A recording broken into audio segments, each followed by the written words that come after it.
الحمد لله رب العالمين، وصل اللهم على محمد وعلى آله وصحبه أجمعين.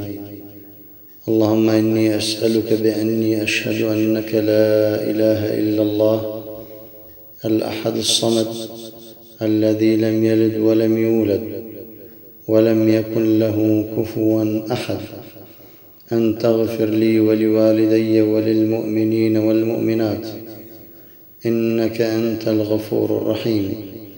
اللهم اغفر لنا ذنوبنا وإسرافنا في أمرنا وثبت أقدامنا وانصرنا على القوم الكافرين.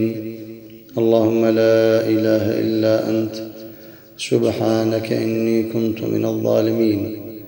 ربنا إنك عفو كريم تحب العفو فاعف عنا، وعلى طاعتك أعنا، وإلى غير بابك لا تكلنا، وعلى الإيمان والإسلام كاملين جمعا توفنا، وأنت راض عنا يا إلهي غير غضبان. اللهم إنا نعوذ بك من البرص والجنون والجذام وسيء الأسقام. ربنا إنك عفو كريم تحب العفو فاعف عنا. ربنا آتنا في الدنيا حسنة وفي الآخرة حسنة وقنا عذاب النار، والحمد لله رب العالمين.